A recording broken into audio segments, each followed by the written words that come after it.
typically, I don't know this group, so I had to think a bit what the most likely things to be of interest to you. So I've tried to sort of come up with the things which I think are of most significance for people in your sector. And so I want to say a little bit about where the risks lie with respect to data protection. And actually, having just listened to Peter, I'm really relieved data protection is all I have to worry about. I think all the things he's listed sound really scary. So I'd like to say a little bit about the risks around data protection and where things come from. Just mention the dreaded B word, Brexit, then transparency, which to me is probably the biggest factor in being in any way compliant and avoiding risks.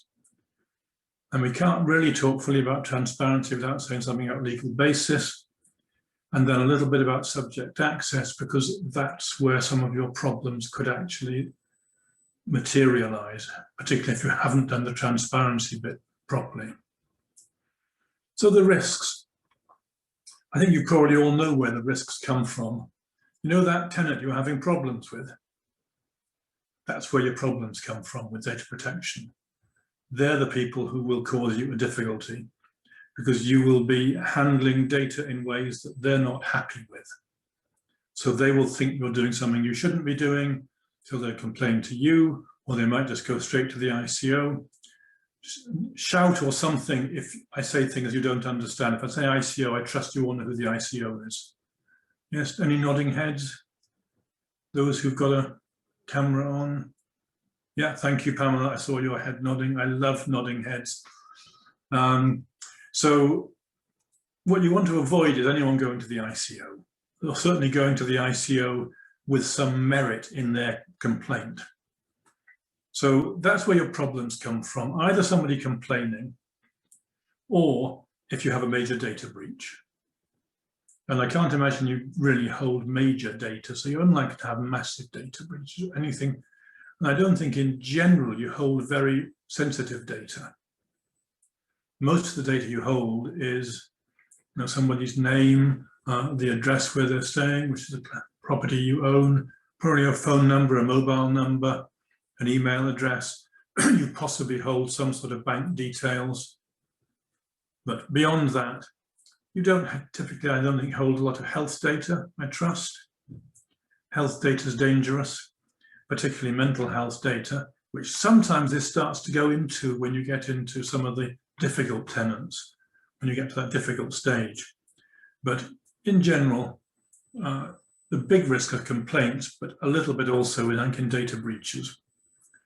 So let me just say something about Brexit, get it out of the way. We all know now Brexit's happened. In fact, until the end of last year, even though we had Brexited, we were in the transition period with data protection, which meant that we were still complying totally with EU laws. As of the beginning of this year, the GDPR in the UK has been replaced by the, wait for it, the UK GDPR. So it's really no different, except if you're doing anything to do with sending data outside the UK. Now, I imagine most of you will say, but we don't send data outside the UK. You possibly do. Do you have, I heard Peter talking about Airbnbs. Okay, we're in lockdown at the moment. Let's assume we're not in COVID. If you do Airbnb, you probably get people coming to you from overseas. Again, any nodding heads? No, I don't see. I see how Peter's nodding his head. Thank you, Peter. You just keep nodding for me. So the only difference really is sending data overseas. Now, if it's for a specific contract with someone, you can just go ahead and do it. I wouldn't get bogged down in that. You just do it. But the slight worry I do have is that down the road, the UK government is talking about the UK GDPR deviating significantly from the EU GDPR. And that could give us difficulties, particularly in dealing with data in and out of Europe. But for the moment, in and out of Europe is very straightforward.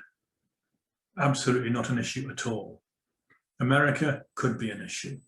But if somebody's wanting to have a contract with you to rent property, that's fine. You just do it. The thing you might also do with data, sending it overseas without realizing it, I presume that some of you will use some sort of cloud providers for your data. If you do, it's quite likely that that data will be stored outside the UK. And it's worth finding out where it is. And if it's somewhere outside the EU, see if you can find a similar EU provider and change to them. If you can't, well, you're probably okay. I like to say monitor this situation, but I don't think you're going to do that because you're not going to go anywhere near the ICO's website to monitor it. But there could be problems down the road. Now, transparency is something I really do want to say a bit more about because that's really important. As soon as somebody is looks at becoming a tenant of yours, you will be taking personal data of theirs. You'll be taking name, address, email address, telephone, etc., etc. And at the point where you take data, you should be giving them what's called a privacy notice. If you don't, you can have problems down the road, especially if it comes to handling data around recovering debts and eviction and so on. So it's very important to get this right. Now, the requirements for what you have to tell people are actually quite significant. So you have to tell people who you are, because you are the controller for this data. Okay? Now don't worry too much about what controller means, but you are the controller for it. As a controller, you have to give them your identity and contact details. Even if it's coming through an agent, you're likely to still be the controller. So they need to know who you are and how to get in touch with you. You need to have all the purposes of processing in a privacy notice. Okay, one obvious purpose of processing is managing the let, basically, or the lease, or whatever it is you're managing, the relationship. But another potential purpose, which you ought to make sure they're aware of, is the one of, if necessary, pursuing them for recovery of debt. If you tell them now that if your debt arises, you may have to do this, then it puts you in a position to do it without there being any reasonable argument against you. And I have spoken to a few people who've had issues around this with tenants and pursuing them in relation to debt and damages and recovering costs and things. So you need to check you've got all the purposes. And I don't think you're going to have many purposes really other than managing the relationship during the tenancy and, if necessary, pursuing them to recover debt. Can you think of any other purposes? I'm assuming that the only one I would mention, Tim, is one where by law they're allowed to keep data. It actually tells them they've got to keep data. Yes. Landlords have to check the right to rent of a. Yes. Yeah. That makes sense, Peter. Thank you. Because you're entitled to process data. Fairly obviously, you're entitled to if it's a legal obligation on you to do so. So one of your other purposes of processing this is to comply with any legal obligations you have. So essentially, you have three possible purposes. Now, you've got to tell people what the legal basis is. Now, there's 6 possible legal bases.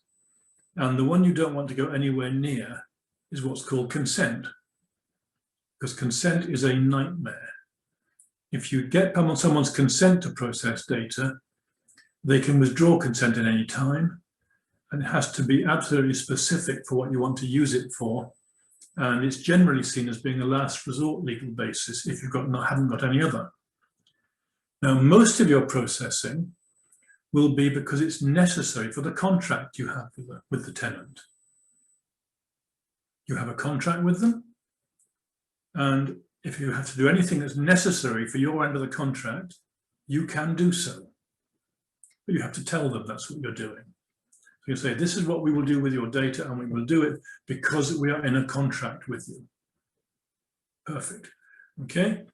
We may pursue you if necessary if you leave owing us money. You will do that under the legal basis of legitimate interest. It's a perfect legitimate interest of yours to pursue that money. And you have to get this balance between your legitimate interest and their rights. They have no right to go off owing you money. So you're perfectly entitled to chase them for it. So that would be the legitimate interest legal basis. You also, as Peter mentioned, have the legal obligation one. And legal obligation is another basis for processing personal data. So you can process all the data you need for your tenants agreements and interacting with your tenant under those three legal bases. And if you don't have those in place, stated together with the purposes, if it comes to problems towards the end of a tenancy, then you have difficulty justifying your processing of the data. Because people have to know what you're doing with their data. That's their right. Okay, so that's probably the biggest part of the privacy notice, the purposes of processing and the legal basis. And each purpose has its own legal basis. So then you have to tell what the legitimate interest would be if you're using that. So the legitimate interest you were using for that particular one of, if you have to pursue them, is retrieving money which is owed to you. That's a very legitimate interest.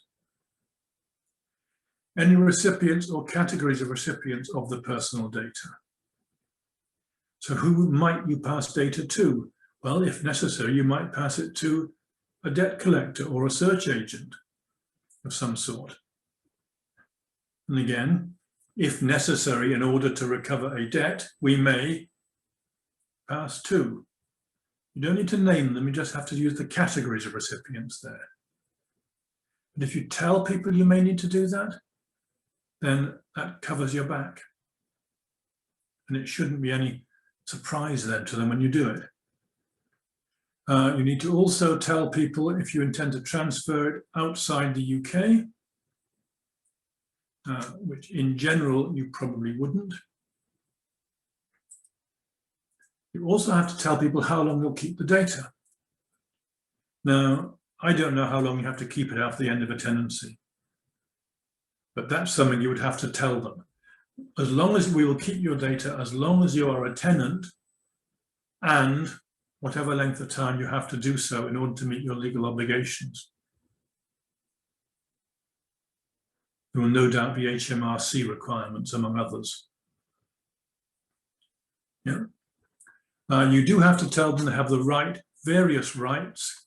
The most important one is the right of access, which is the right to make a subject access request, to tell them they are entitled to say, what data are you currently holding on me? I want to see it. And I want to know what you're using it for. Now, you've told them in advance what you were going to take anyway, initially in your privacy notice, but later on they can still say, I want to see the actual data you've got. You're not going to use consent, so don't tell them about consent. You've got to tell them they can complain to the ICO. That's something you really want them to do, I know, but you've got to tell them that they can do it. And you have to tell them if the provision of personal data is a statutory or contractual requirement or necessary to enter into a contract. And of course, some of the data you're providing them with is absolutely necessary to enter into a contract.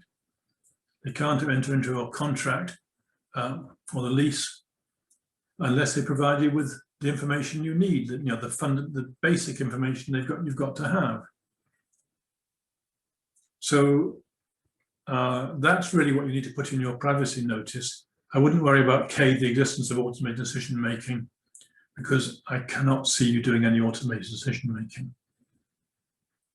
That's things like where you go onto a bank's website and apply for a loan, and it's done all automatically without anyone going near it.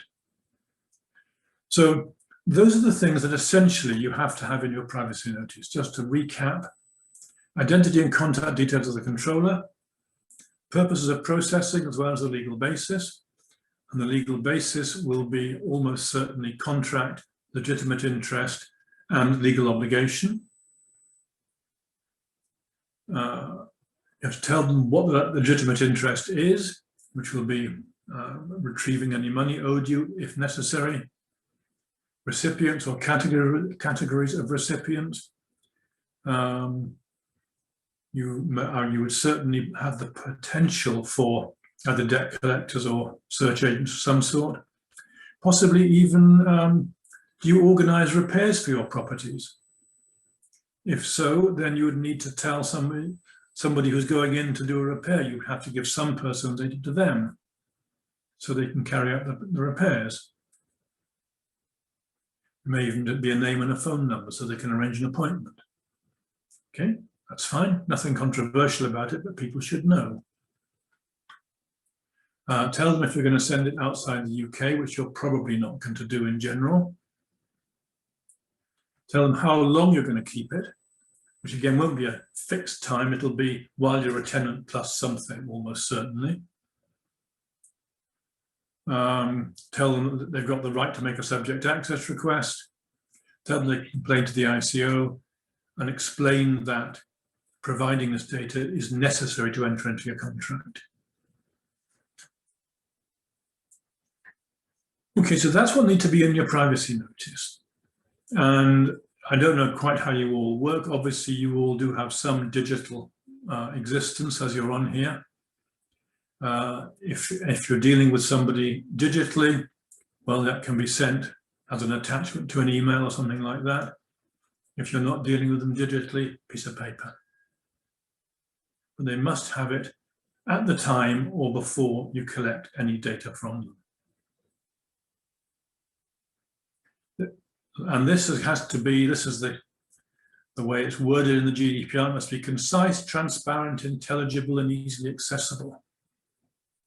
And written in clear and plain language. Well, I presume you don't have contracts with children, so you can forget the children bit.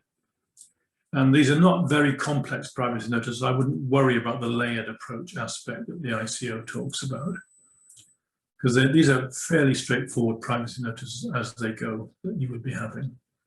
And you want to keep them simple, I think, but cover the necessary. There is another possibility here. Sorry, I'll just go through a couple of those slides. Now, I don't know whether some of you perhaps work through an agent. So the agent collects the data and passes it to you. Are you nodding, Peter? Yeah, yeah. In which case, strictly, when the data is passed to you, you should be telling them you've got it. Unless you tell them you've got it, they don't know you've got it. What it comes down to. Which means that it's the same information as we had in the previous one, plus what categories of data has been given to you. So we have been provided with your name, address, email address, bank details, whatever, references. And the source of the data, well, the source of the data would be the agent. So strictly, when you get that data, you should send them something saying that. And again, it's a matter really of preparing that once, probably. I don't know how many properties most of you deal with, but if you prepare it once, you can send pretty well the same thing to everybody who you're involved with there. Okay, so that's the information, that's the, I've forgotten what I said I was going to talk about apart from that. Where are we? No. Sorry, I'm in a long, this is part of our, oh yeah, legal base. Okay, subject access was the one remaining thing to say a little bit about. And this is where most people actually sort of bang up against data protection requirements. Because while as long as everyone's happy, nobody worries about this at all. Keep people sweet, you'll never have data protection problems. But of course, some people are hard to keep sweet because of the way they are. So what they do is they put in a subject access request, which means they say, I want to know all the data you hold on me. They might be more specific, but if they're causing trouble, which they sounds if they are, then they'll say, I want to know all the data you hold on me, which means that you've got to tell them everything. You can't delete anything at that point. If you do, that is a criminal offence. And you might think, how will anyone know? Well, these things can come back and bite you. If, for example, you don't tell them something and they can demonstrate to the ICO that you must have had that,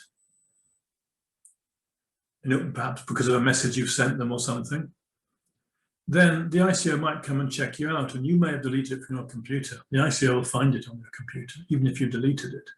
So don't delete stuff if anyone makes a subject access request. Just don't have anything about someone that you'd be embarrassed to have. So don't start sort of recording things about what an idiot someone is or something like that, because you don't really want them to see that. It just makes things worse. So someone's entitled to all this information you hold on them. The trouble with a lot of the information is very often it's bound up with other people. You may have, for example, you may have issues between your tenant and neighbours that might get to you. Someone's complaining about something. As soon as you've got that, you've got personal data about more than one person in a document. And someone's entitled to their personal data, not to their neighbour's personal data. And deciding what you will and won't release can be extremely tricky. I would suggest if all the data you've got is straightforward, easy, you're happy to share it, you're happy to give it out, fine, you just do it. If there's any issue about who else's data is in there or who could be damaged by the data you give out, I think you should get advice from somebody who specializes in data protection. Because as soon as you give someone else's data out when you shouldn't, that's a data breach. That's immediately a problem. Okay, and if somebody makes a subject access request, you have 1 month to respond. Sounds like a long time, but actually, depending on what sort of data you've got and how you hold it, it might not be as straightforward as you think to actually deal with it and to work out what data you will and won't give out. And again, I don't know whether you all sort of work on your own or whether you're a company or what, but it could be, for example, and I know I advised a law firm in this respect with a tricky tenant they had, and Peter may well know what the incident I'm referring to. I recommended that they didn't give certain information out because of the actual danger to one of their employees. They had a duty of care to that employee, so they shouldn't give information out that could have caused her personal physical danger. So there's a whole load of things to think about if there's anything tricky in a subject access request. If it's straightforward, just do it, give them the information, put it all together in an email and just send it to them. That's fine. And keep a record that you've done it. But if it's at all tricky and there's things you're a bit nervous of, get guidance on it. Okay, so those are the sort of big issues I think you need to worry about. The risks essentially largely come from, I think, people making subject access requests and thinking you're doing things you shouldn't be doing with their data. So transparency, tell people what you're doing with their data. Make sure you've got your legal bases in there, and the 3 that we've identified for your purposes are likely to be contract, necessary for a contract, necessary for your legitimate interest, and necessary for your legal obligation under various bits of law, and dealing with a subject access request in the timescales that you're required. Because that person who doesn't like you, if you are 1 day over the month, they'll be on the phone to the ICO. That's the way they work. Okay, I could go on for days, but I don't want to say much more. Do we have any questions? Well, we've got one which came in, which I'll read out. When I rent directly, I place an advert. When I find the tenant, I ask for copies of bank statements and pay slips. In the past, it would come by paper, but these days they prefer to email documents. Well, you know, it's my view, a document is a document. Yeah. Email or physical. When we use the term in writing, certainly in the data protection context, there's no distinction made between paper and email. I've got a few points here. Do you want to stop sharing, Tim, so we can... Yeah, I can do that if I can find my way back to that. Oh, there we are. Yeah, I know. But thank you for that. Yeah, if any of you got any questions, please do put them in the chat box, and I can read them out. I just bring up a few points which have come out of that, really. That 1 month to respond, is that one? So if, for instance, you get a question on Christmas Eve, Christmas Eve is the 24th, so the 24th of January is the due date. Literally. Full stop, yes. It is one. It is, okay, it is number to number. Yeah, okay. Irrespective of what's in between. Yeah, okay. So I always think the bad guys will do it in February. Yeah. Because it's the shortest month, but yeah. Yeah, well, yes, indeed. I'm going to reiterate the thing about consent. Don't give consent. No. That has caused problems. Yeah, it is an unmitigated disaster if you start using consent. Yeah. I mean, you will find that the ASTs we got on our website, the last page, which is technically a separate document, but obviously it's all on the same thing for Word. There is a privacy statement on there, although after what Tim's just been talking about, I think we might be reading that again just to make sure it's correct. So please make sure you do serve them. Like with everything you serve on your tenants, or that you can prove you served it. This is really, really critical, because it needs to be part of a procedure that you always go through. What are the steps I do when I onboard a tenant? I do this, I do this, I do this. I give them a privacy notice, and and this is what's in the privacy notice. So you have that. So you have the version of the privacy notice recorded there, and a version of it on your hard drive. And I think it's worth mentioning that if you've got tenants which go back to the year dot before all this came in, you should be serving on them now. So you mean before 1998? Yeah. Oh yeah. I mean, we've certainly got landlords who've got tenants going back beyond that. Yeah. Okay. So, if they're beyond that, you can really genuinely start to say it's before all this came in, but you can't really if it's since 1998. But if you've got a tenant which you've had there for, I mean, I know landlords have had tenants for 40 years. Yeah. So they presumably should be serving a privacy notice on those tenants. They should. Of course, if you had a tenant for that length of time, they're not going to cause you a problem. No. Oh no. No, they're the nice ones. Yeah. Yeah. So I wouldn't get too worried about them. But yes, you should give them a privacy notice just to let them know, and give them the opportunity to object to anything that's in it. Right, we had one come in here, and this is a really interesting one. And I know there's two answers to this, but I'd be very interested to hear your answer. Are all landlords obliged to register for purposes under the Data Protection Act? I would think probably yes. Well, we've got an odd situation here. There are exemptions, but I'd be surprised if the landlord would meet them. Right. Okay. Fiona, I'll read this one out in a moment. But yeah, I mean, my attitude is if you keep data, no matter in what format, then you should register. The only time you probably won't register is if you're shown something by the agent and you then destroy it. But quite frankly, that's a recipe for disaster if that agent ends up going bankrupt or whatever, and you've got none of the information. Now, interestingly enough, I don't know if it's still the same, but I know when this first started, if you did the little test on the ICO website, as soon as you answered the question, no, I don't use a computer, it said you don't have to register. But the ICO say you do. So it's really stupid, that one. So. It's certainly, I'm trying to remember now, because I don't deal with many people that don't use computers. Yeah, I know. But I do remember that prior to GDPR under the old Data Protection Act, if you didn't use a computer, you did not have to, what was then called notify. Yeah. But my understanding is now you do register with them. So I think you probably do. I think that has changed, but I say I deal so rarely with people who don't use computers. So basically, if that's only what, £40 a year, something like that. So I think if you pay direct debit, it's 35. Is it? Oh, well, there you go. £5 saving already. Yeah. Right, I've got a question here. Let me read it first. Right, if a tenant gives me his employer's details for referencing, he made excuse about not paying. He made excuses later on about not paying. Would I be able to contact their employer to verify their story? So this is under referencing. So this is, I would suggest, by the way, also, if you've got an application form and they say they're earning 50,000 and later on down the line it proves they're not earning 50,000, they're earning 10,000 or whatever.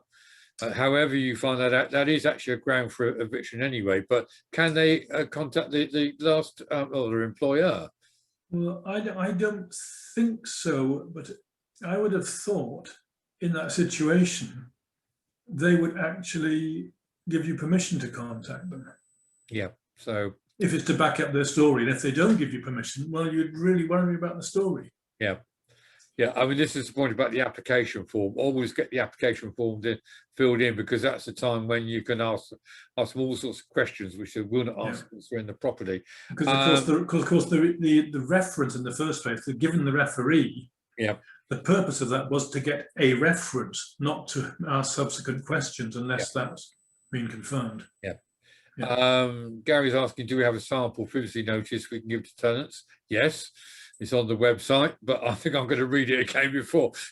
Yeah, and the ICO has some very basic ones, which are pretty well going to cover you. You know, they've got one for small businesses. Yeah, and it's incredibly basic. Yeah, and you don't need to do anything sophisticated at all with this. Yep. You're not doing sophisticated handling of data. And following up on your thing about being careful what you say to tenants, when I'm training, I always say to landlords or prospective landlords, if you're interviewing people to potentially offer a tenancy, even if you only got one prospective tenant you decide not to offer, I always recommend don't give a reason you're not offering, because you might end up giving an illegal reason. So I know with agents, that can be a bit of a problem sometimes. So I'm going to pick on Roger in a minute when I want to wake him up and see if he's got any comments on that one. So Roger, yes. Come on, Roger, unmute yourself and give us a comment on that. Hang on, you're still muted. That's it. Can you hear me, Peter? Yeah, I can too. Good. No, I think I've talked about this subject on a number of occasions. It's very tricky, and you can finish up in court, particularly with the sensitivity there is around the race issues at the moment. The way I get around it is I have a very comprehensive application form. It is, I am told, not legal or permissible to ask the detailed questions and the information that I want. We've just heard from Tim a lot about data protection and all the rest of it. Well, I probably breached that, but on the other hand, what I have found is that those tenants who have got something to hide will not complete and return the application form, because they can see, firstly, that we are being thorough. I always use the term we, not I, because it then conveys the impression to the applicant that, in fact, it's not just me they're dealing with, but it is a substantial corporation. And of course, I learned that when I worked in London as a commercial agent. It's very easy to blame somebody else. I know that's what civil servants do all the time. They do it for the very best of reasons, because they don't want to personalize the relationship between them and any of their customers, straight clients. I don't know what they call us, the taxpayers, these days. But anyway, that's mugs. That's who we are. Mugs. That's a bit harsh. That's very harsh. But now going back to the question about wriggling out of offering a tenancy to someone. Can you get that? She's gone. Oh dear. Hang on a second. Oh, she's got it one on. And wriggling out of an application by an unsatisfactory applicant. There are 2 or 3 ways of doing it, and the first one is to have the application form, and that gets rid of the very obviously unsuitable tenants. The next one, if they send back an application form and you look at it and you think, I really don't want this person there, or this group, or this family. I mean, I can see they've got trouble written all over them. And they ring you the day after or the day after that and say, we sent the app in, what have you done about it? And your second thing I do is, if they've actually got that far, is to say, well, thanks very much, that's really good of you. It is actually being processed by our credit checking team. Sometimes that gives the unsatisfactory tenant pause for thought. Mm-hmm. So it's the credit checking team who are doing that, Yeah. not the fact that you've actually gone to a credit checking website yourself and you've looked through and they've come out with a credit score of about 200. So you can't tell them that, because they want to know why, they want to know how you got it, they want to know what intrusive means you've got it. So no, don't say that. Just say it's with the credit checking team. You can leave them like that for 3 or 4 days. If they come back after 3 or 4 days and they're still pursuing you, then my final answer is to say, thanks for your application. It's really good. It's been with the credit checking team. We haven't heard from them yet, I'm afraid. Evidently, there's a hang up somewhere. But we are having a tenant selection meeting next Friday. Oh, good. That's this. So let's say this is a Monday or a Tuesday. You say, no, not this Friday coming, the Friday after. Well, that puts it back. You see, what you've done is you've given yourself 10 days there. Yeah. And you say, well, we're having a meeting. We've got 10 applicants for this property. We're still advertising because it's such a good property and we've got some others. But we're going to have this meeting in 10 days' time. And your application will be among, just hang on a second, let me look. We've got, we do have 10 successful applications for it. And then you will be advised the following week. Well, by that time, they've had enough and they bugger off and leave you in peace. Yeah. I think, I don't know what your application form looks like. Oh, don't ask. No, but what you must be able to, if you want to be legal in data protection terms, you've got to be able to say that for every single thing you ask, you have a specified, explicit, legitimate purpose.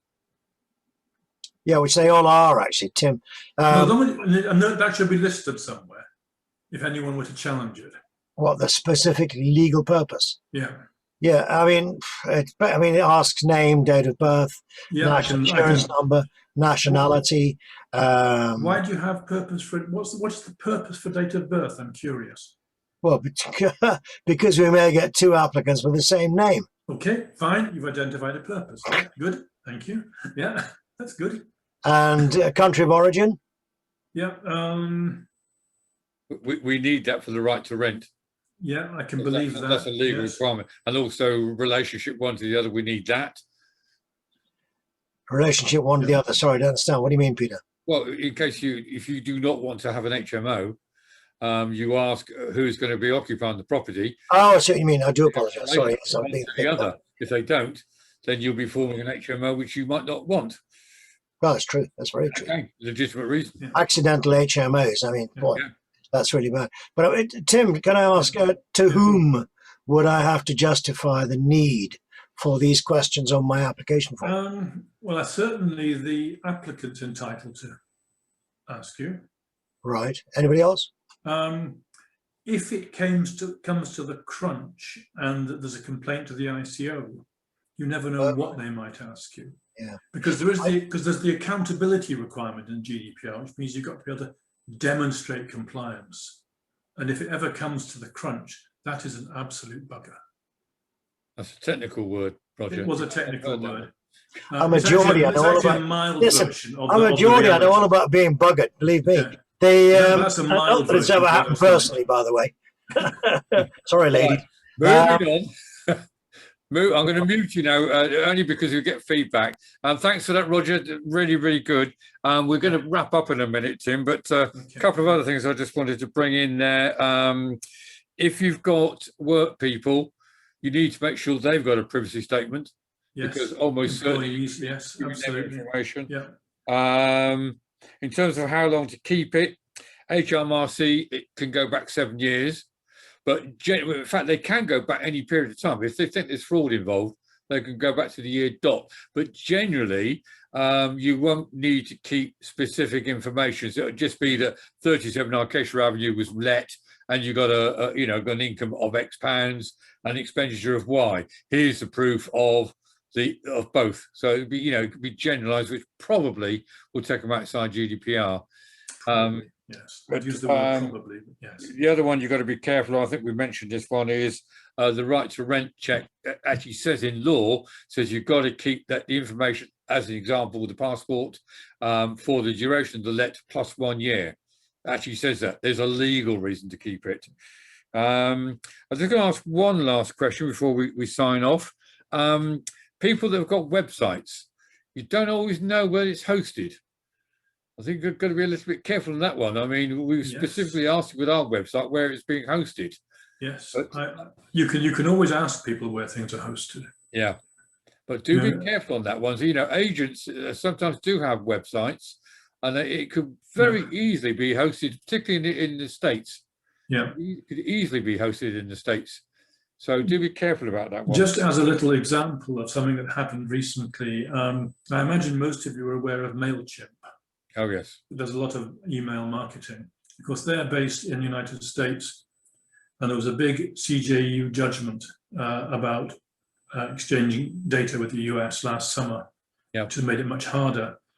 And in the last couple of weeks, one of the regulators in Germany came down on a smallish organization that was using MailChimp because it was in America. Oh, right. Well, we didn't actually find them, but they slapped them. Really? Well, we have used MailChimp in the past, and with our new website, it links better with MailChimp. So, so we've got to be careful. There are alternatives, ideally in the UK. Yeah. We currently have adequacy agreements with the EU, but they could go. Right. Well, thank you for that. We've learned something. We've got one last question. Someone's got a number of companies. Can they get a blanket cover? All their companies. So if they're separate companies, no, it's a separate. Sorry, RK, whoever RK is, but there you go. I did ask the question. So skip my question, Fiona. What was your question, Fiona? Let's just go back. Sorry, just Fiona, right. Right. Sorry, Fiona. If you're taking back management from an agent, can they transfer into a current tenants to you? Or do you need to start again with the current tenants? So in other words, I think we sort of covered this one. If Fiona, do come online and shout at me if I've got this wrong, but the way I understand it is if the agents are done, for example, referencing, etc., and they got that information, we strongly recommend that they pass it to you right from the outset, just in case you want to take them back or the agent goes bust or whatever. So you're covered anyway. So Fiona, is that what you wanted to ask? Do come back on that one if necessary. It's a matter of doing that secondary privacy notice that I mentioned in that situation. Yes. Because they should know you've got it. Yes. So in other words, you've got details of their bank account or whatever, which has been passed to you from the agent. If at some stage in the future you start managing direct, well, you've got that information, you're covered. So and I would just point out, if the agent is not giving an adequate privacy notice to the tenant, use somebody else. Yes. Well, this is true with all agents, quite frankly. If they're not doing what you want them to do, and why I sometimes get, because I always say to landlords, the most important bit of paper, I believe, in renting is the contract between the owner and the agent, because with the tenancy agreement, a lot of it's covered in law, and even if you get it wrong, well, the law's going to come to the tenant's rescue. It's not going to come to the rescue of a landlord letting through an agent. And I sometimes get people saying to me, well, my agent won't change the contract. Well, it's very easy. Find a new agent. There must be plenty of them.